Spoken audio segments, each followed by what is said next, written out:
Bom dia, telespectadores da TV Candidez.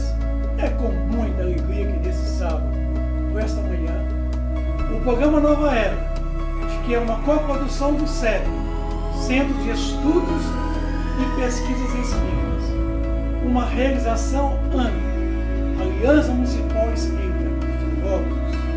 O programa Nova Era traz a esse sábado uma temática de suma importância, porque nesse mês de abril nós tivemos três grandes datas. Dia 2 de abril, o aniversário de Francisco Cândido Xavier. Dia 18 de abril, o lançamento da primeira edição de O Livro dos Espíritos. E hoje, falando para o dia 29 de abril, mais uma data do mês de abril, 157 anos do Evangelho segundo o Espiritismo. Uma magnífica obra que nós vamos ver alguns aspectos sobre a mesma. Para isso, o programa Nova Era, através da coprodução do CEP e da AME, traz para todos vocês um pouco da história da formação do livro O Evangelho segundo o Espiritismo. A nossa bibliografia é o livro Obras Póstumas e A Caminho da Luz. Extraímos do livro Obras Póstumas alguns textos para dissertarmos acerca dessa magnífica obra, o Evangelho segundo o Espiritismo. O Evangelho constitui o maior tratado ético-moral do universo. O Evangelho não é somente para a Terra, ele é um tratado ético para toda a vida no universo. Por se tratar de um código de leis criadas por Deus, leis que regulam o comportamento do espírito, porque vem nos ensinar o amor ao próximo. Vem nos ensinar que a maior de todas as leis é amar a Deus e ao próximo como a nós mesmos. Com isso, este ensina para nós o maior mandamento de Deus. Por isso que o Evangelho, ele é todo um manancial de informações, porque ele deixa muito claro: amarás o teu próximo como a ti mesmo, nos ensinando que amar a Deus sobre todas as coisas e o próximo como a si mesmo, ali estaria toda a lei e os profetas, nesse único mandamento. Então vejam vocês, da suma importância do Evangelho, ensinando que os homens devem fazer um ao outro o que nós gostaríamos que o outro nos fizéssemos. É se colocar no lugar do outro, na hora de agirmos com relação a outra pessoa. Estar no lugar dele, para sabermos se nós gostaríamos que o outro fizesse a nós aquilo que nós infligimos ao outro. Se amar, guardai meus mandamentos. Eu rogarei ao meu Pai, e ele vos enviará um outro Consolador. E esse Consolador já veio através da doutrina espírita. Esse Espírito de verdade que o mundo não pode receber, porque não via, não conhecia, mas que nós agora, nós conheceríamos este. Porque esse permaneceria conosco eternamente, o Espírito de verdade. E Deus enviaria em nome dele, do Cristo, esse Espírito de verdade. Porque ele estaria ensinando a nós todas as coisas, relembrando tudo que ele já havia dito e complementando com grandes outros ensinamentos. Por isso, o Evangelho ele é dividido em 5 partes, essencialmente falando: os atos comuns da vida do Cristo, os milagres, as predições, as palavras que foram tomadas pela Igreja, elaborando os seus dogmas, quer dizer, fundamentando os seus dogmas em cima dessas palavras, e o ensino moral. Essas 4 primeiras, certo, são objetivo de controvérsias. A última, porém, o ensino moral, conservou-se constantemente inatacável, incólume. Ninguém pode alterar o ensino moral, porque os atos comuns da vida do Cristo, quem estava lá para poder dizer que não, que sim? Os milagres, será que realmente Jesus operou os milagres no sentido acadêmico, teológico? Hein? o milagre no sentido popular? As predições, será que as predições acontecem todas elas? E as palavras que foram tomadas pelo poder religioso da época? Elaborando seus dogmas, verdade por verdade. Com isso, só o ensino moral manteve-se íntegro até hoje. Então, a terceira parte, o terceiro livro do Livro dos Espíritos, que trata das leis morais, que fala das 10 leis morais, esta constitui o prelúdio do livro que mais tarde chamaria de Evangelho segundo o Espiritismo. Então vejam vocês que o Evangelho segundo o Espiritismo já tinha sido enunciado através do terceiro livro do Livro dos Espíritos, com relação às leis morais. Isso. Allan Kardec retirou, então, uma série de ensinamentos dos Espíritos e fala: eu a ninguém dera ciência do assunto do livro em que estava trabalhando. Quer dizer, ele não disse para ninguém. Conserva de tal modo em segredo o título que o senhor Didier só conheceu quando, no momento de imprimir o livro. Este título foi o princípio, logo no início: Imitação do Evangelho segundo o Espiritismo. Então, meus amigos, a primeira edição do livro, que foi intitulada na sua segunda edição como sendo o Evangelho segundo o Espiritismo, na sua primeira edição foi chamado Imitação do Evangelho. Está lá, ó. A capa, foram os títulos da primeira edição. Imitação do Evangelho. Tá? Explicação das máximas morais do Cristo, sua concordância com o Espiritismo, suas aplicações às várias posições da vida. Então, no dia 9 de agosto de 1863, estava sendo publicado o quê? Imitação do Evangelho segundo o Espiritismo. E já no dia 29 de abril de 1864, estava sendo publicado a sua segunda edição, o Evangelho segundo o Espiritismo. Mais tarde, o senhor Didier chamou Kardec e falou: senhor, esse título aí vai dar o que falar. O poder religioso da época já nos caça de fogo e ferro. Você lança uma obra com o título Imitação do Evangelho, o troço vai quebrar para cima de nós. Então, sugeriu a ele que alterasse o título para Evangelho segundo o Espiritismo. Por que segundo o Espiritismo?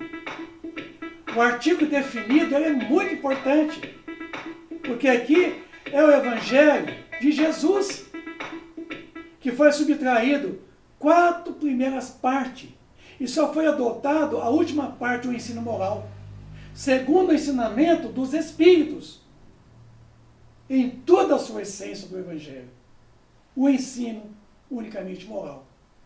Assim, as reflexões contidas nas comunicações seguintes, elas não podem ter sido ditas como fruto de ideias preconcebidas dos médios.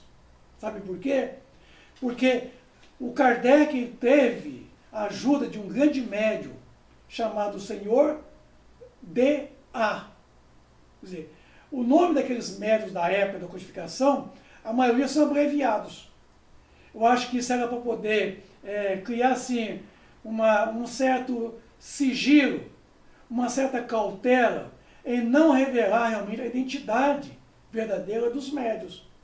Seria uma prova assim, de mostrar o respeito por isso.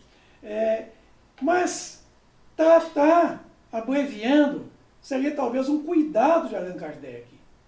Então ele disse o seguinte: que pensais dessa obra que eu trabalho neste momento? Aí a espiritualidade falou: este livro de doutrina terá considerável influência, pois que explana as questões capitais, e não só o mundo religioso encontrará nele as máximas, que eles são necessárias, como também a vida prática das nações, ao irá deles as instruções excelentes. fizeste bem em tratar de questões de alta moral, prática, sob o ponto de vista do interesse geral, dos interesses sociais, dos interesses dos religiosos. Então vejam vocês, olha o que a espiritualidade estava dizendo através do médium Senhor D.A., fortalecendo a Kardec. A dúvida precisa ser destruída. A Terra e sua população civilizada estão preparadas. Há longo tempo, os teus amigos do espaço o têm rodeado. Lança, pois, a semente que te confiamos, porque é tempo de fazer a Terra gravitar na ordem radiante das esferas, para sair da penumbra e do nevoeiro que obscurece as inteligências humanas. Acaba a tua obra, conta com a proteção do teu guia, guia de todos nós, e com o concurso devotado mais fiéis espíritos, em cujo número podes contar-me. Clamará a heresia porque atacas as penas eternas. Outros pontos sobre os quais apoia o seu crédito, a influência. Clamará tanto mais quanto mais se sentir ferido, ou do que pela publicação do Livro dos Espíritos, cujos princípios, dado ele, pode em rigor aceitar agora. Porém, vais entrar em nova senda, pela qual o clero não poderá acompanhar-te. Então, com o lançamento do Livro dos Espíritos, o clero, o poder religioso da época, começou a perseguir os espíritas. Com o lançamento do livro O Evangelho segundo o Espiritismo, na sua primeira edição, A Imitação do Evangelho, perseguiria muito mais. Mas com o avanço das ideias, o próprio poder religioso da época não poderia acompanhar, não poderia vencer. O anátema, secreto tornar-se-á oficial, e os espíritas serão como os judeus e os pagãos, excomungados pela Igreja Romana. Em compensação, verão crescer o seu à medida dessas perseguições, principalmente vendo-se o clero acusar de demoníaca uma doutrina cuja moralidade brilhará como um raio de luz do sol com a publicação do teu livro e dos que te seguirem. Quer dizer, seguir a doutrina e não o Kardec. Aproxima-se a hora em que te será necessário apresentar o Espiritismo tal qual ele é, mostrando a todos onde se encontra a verdadeira doutrina ensinada pelo Cristo, o cristianismo, através de todas as 5 obras da doutrina espírita, de que constitui a revivescência do cristianismo puro. Aproxima-se a hora em que a face do céu e da terra terás de proclamar que o Espiritismo é a única tradição verdadeira cristã e a única instituição verdadeiramente divina e humana, porque vem, através do Espírito de verdade, trazer a verdade. Trazer a verdade porque não preocupou com as 4 primeiras partes do Evangelho, e somente com a 5ª parte, o ensino moral, que é incólume, intocável. Ao te escolherem, os Espíritos conheciam a solidez das tuas convicções e sabiam que a tua fé, qual muro de aço, resistiria a todos os ataques que vieram da comunidade francesa e do próprio clero. No entanto, amigo, se a tua coragem ainda não faliu na tarefa tão pesada que aceitastes, fica sabendo bem que comestes o teu pão branco principal e que eis chegada a hora das dificuldades. Estava preparando Kardec para os momentos difíceis em que ele entraria. Sim, caro mestre, a grande batalha se prepara. O fanatismo e a intolerância levantado pelo sucesso da tua propaganda vai disparar sobre ti e os teus seguidores com as armas envenenadas. O Alto de Fé de Barcelona foi um que buscou caçar os espíritas desde o lançamento do Livro dos Espíritos, do Livro dos Médiuns, O Alto de Fé de Barcelona foi a maior demonstração. Prepara-te para a luta.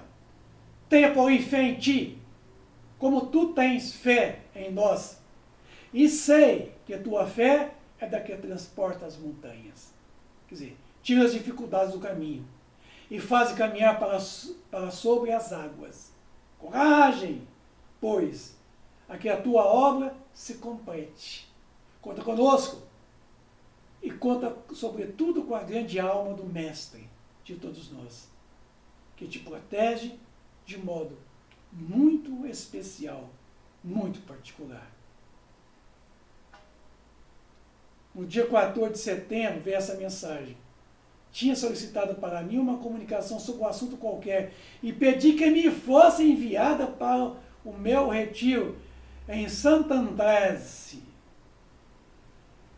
Quero muito te falar de Paris, embora a utilidade disso não me pareça demonstrada, tendo em vista que as minhas vozes íntimas se fazem ouvir ao teu redor, e que o teu cérebro percebe as nossas inspirações com uma facilidade da qual tu mesmo não desconfias. Nossa ação, sobretudo, a do Espírito de verdade, é constante no teu redor, e tal que não podes recusá-la. É porque não entrarei em detalhes ociosos a respeito do plano da obra que tens, segundo os meus conselhos ocultos, tão largamente e tão completamente modificado. Compreendes agora porque tínhamos necessidade de tê-lo sob a mão, livre de toda outra preocupação, senão daquela da doutrina espírita, dos quais se preocupou o tempo todo. Uma obra como a que elaboramos juntos. Então, quer dizer, não foi o Kardec, foi a própria espiritualidade. Tem necessidade de recolhimento e de isolamento sagrado. Sigo com um vivo interesse aos progressos do teu trabalho, e que são um passo considerável para a frente, e abre, enfim, ao Espiritismo o largo caminho das aplicações úteis para o bem da toda a sociedade.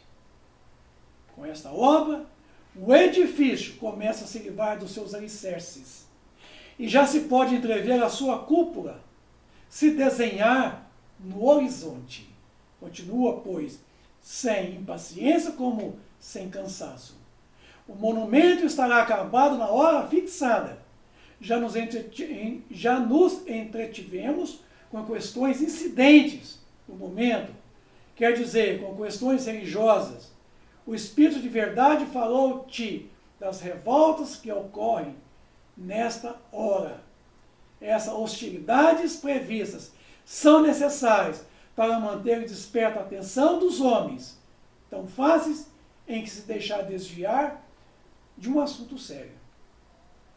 Aos soldados que combatem pela causa vão se juntar incessantemente novos combatentes, cujas palavras e cujos escritos farão sensação e levarão a perturbação e a confusão às fileiras de nossos adversários. Adeus, caro companheiro de outros tempos, discípulo fiel da verdade, que continua, através da vida, a obra a qual juramos outrora, nas mãos do grande Espírito, a que te ama e a que te venera. Consagrar as nossas forças e as nossas existências até que ela esteja acabada. Saudação a ti, Senhor Allan Kardec. O plano da obra fora, com efeito, completamente modificado, o que seguramente o médium não poderia saber, uma vez que estava em Paris e eu em Saint-Andrés. Também não poderia saber que o Espírito de Verdade me falara a respeito da revolta do bispo de Alger e tantos outros. Todas essas circunstâncias estavam bem feitas para mim confirmarem a parte que os Espíritos tomavam em meus trabalhos. Então veja a assistência que Allan Kardec tivera da espiritualidade. Fato curioso narrado em Paris no dia 20 de outubro de 1863. Vamos ver?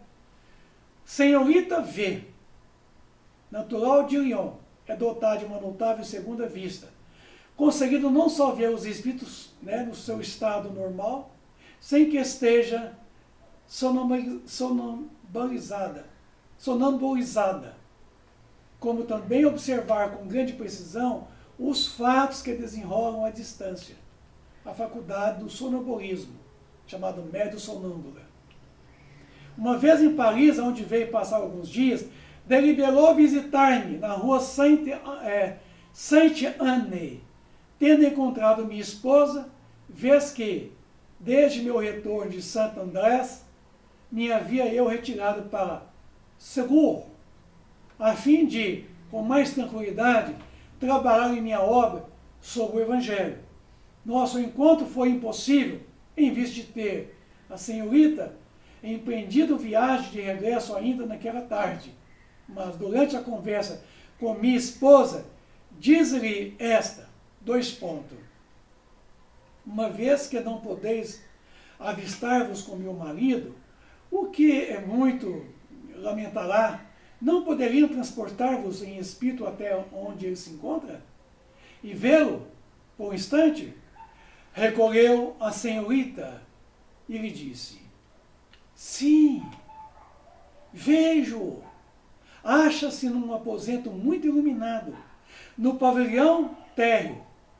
Há ali 3 janelas. Oh! E como tudo é alegre, a casa é circundada por jardins.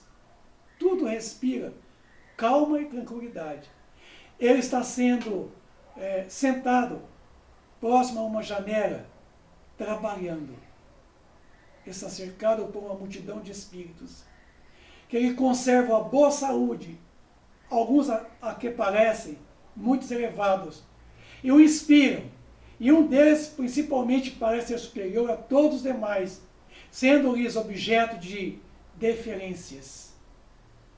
Acaso percebeis a natureza do trabalho em que meu marido se ocupa? Um momento, disse a médium sonâmbulica.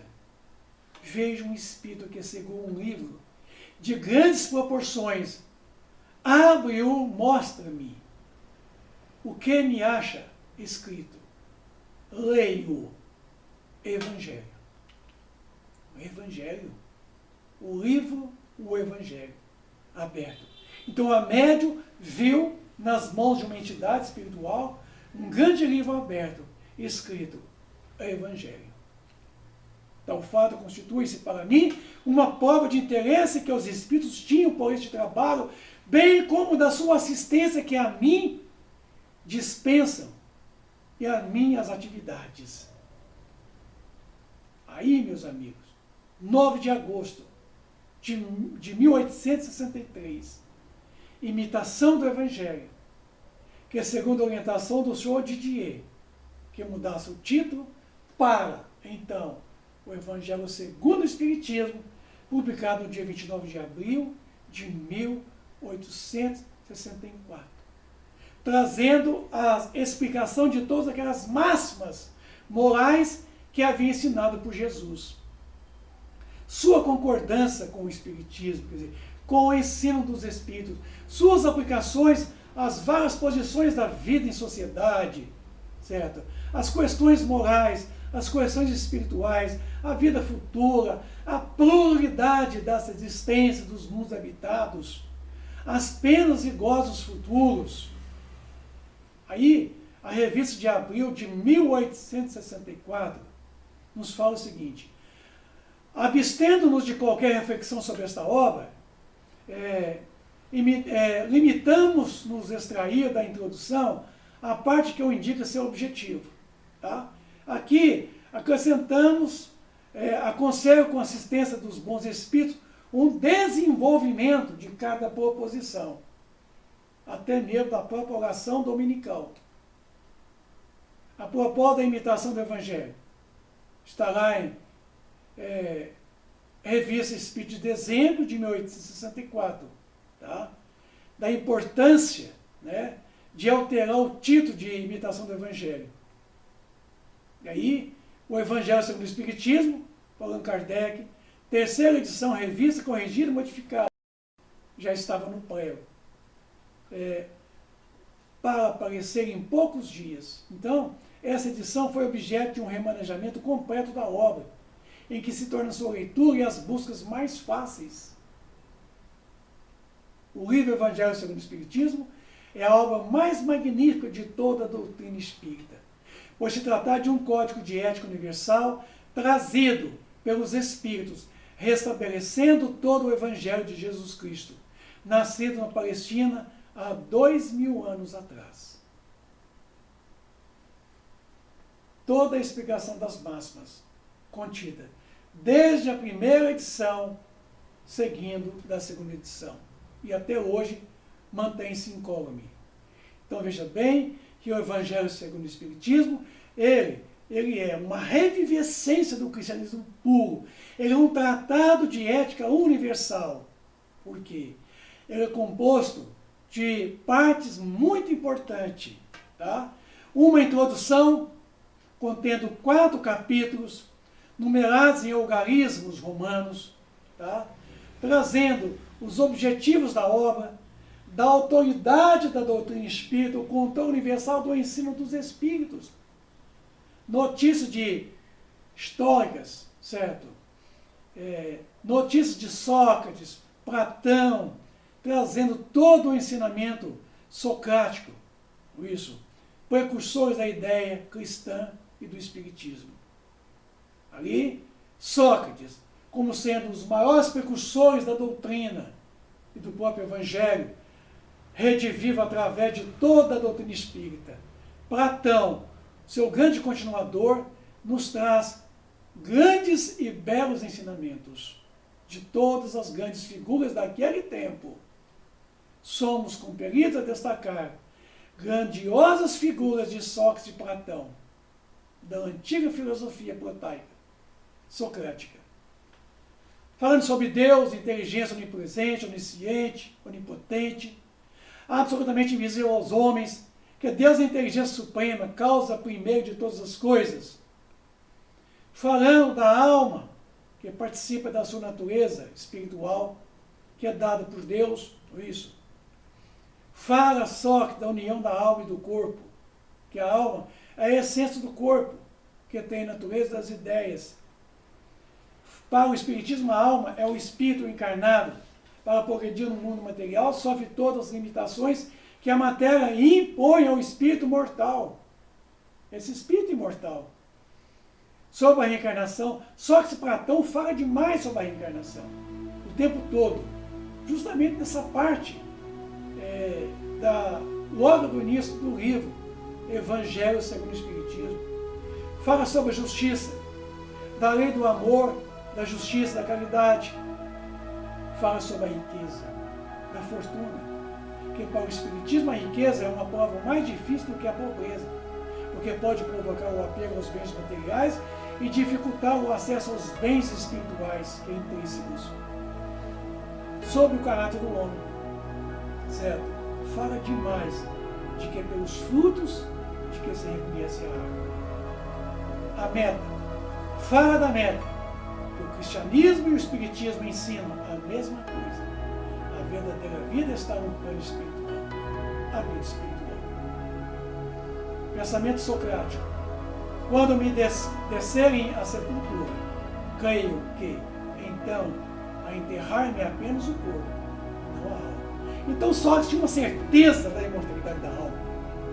Ele estava pleno de que a alma não morre, de que morre o corpo físico.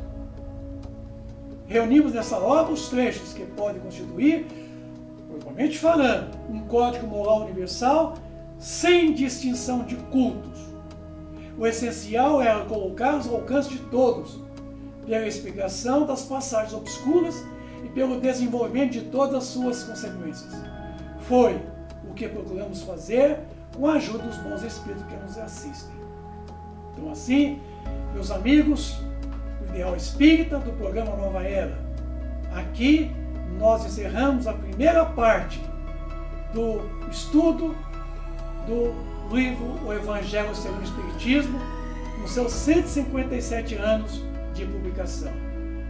E prometemos voltar na semana que vem, trazendo a segunda parte sobre essa grande importância dessa obra, magnífica obra, o Evangelho segundo o Espiritismo. A todos vocês, amigo fiel espírita, telespectador da TV Candidez, é com muita alegria que nós encerramos esse trabalho nesse sábado, prometendo voltar sábado que vem. Um bom final de semana para todos, bom dia, fica com Deus. Obrigado.